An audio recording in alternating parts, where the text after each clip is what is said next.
Hello বন্ধুরা, কেমন আছেন সবাই? আশা করি অনেক ভালো আছেন। আজ আপনাদের জন্য নতুন রেসিপি নিয়ে এসেছি। রেসিপিটি হলো চিকেন পাকোড়া। তো চিকেন পাকোড়া তৈরি করতে যা প্রয়োজন, প্রথমে ১ চা চামচ গোলমরিচের গুঁড়ো, ১ চা চামচ লঙ্কার গুঁড়ো, ১ চা চামচ চাট মশলা, ১ চা চামচ ধনিয়ার গুঁড়া, সুস্বাদু মতন লবণ এবং পরিমাণ মতন লেবুর রস। এখন আমরা এটাকে সুন্দর মতন করে মাখিয়ে নেব।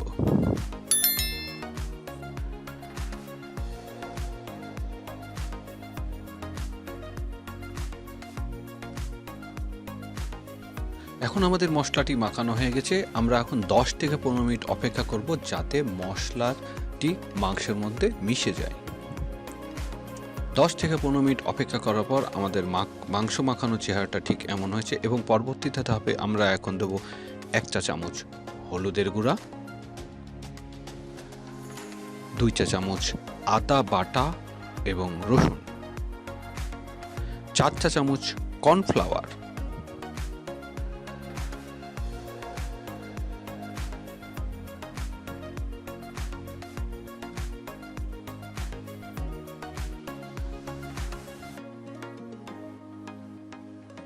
৩ চা চামচ চালের গুঁড়া।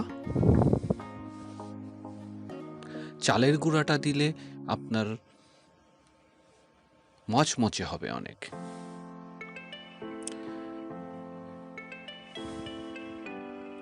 এবং পেঁয়াজ কুচি, ধনেপাতা কুচি এবং কাঁচা লঙ্কা কুচি দিয়ে এবং এটাকে সুন্দর করে মাখিয়ে নেব।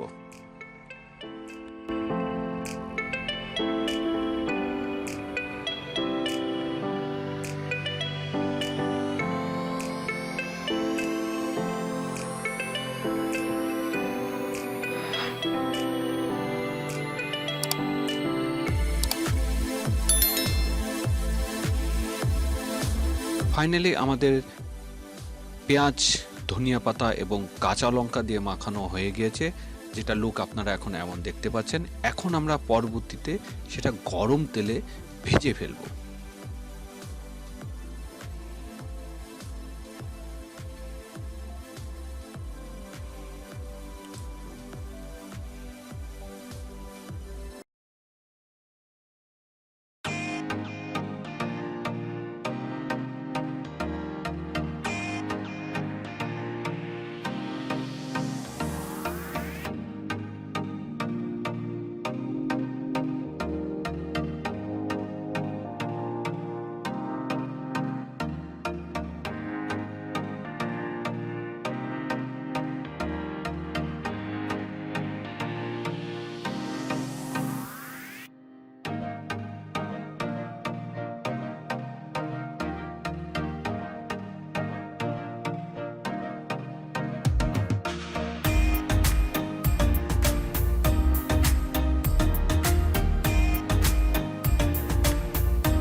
ফাইনালি আমাদের তৈরি হয়ে গেছে মজাদার চিকেন পাকোড়া। যদি আপনাদের ভিডিওটি ভালো লাগে তাহলে লাইক, কমেন্ট এবং শেয়ার করবেন, এবং যারা নতুন এসেছেন তারা চ্যানেলটাকে সাবস্ক্রাইব করবেন। ধন্যবাদ সবাইকে।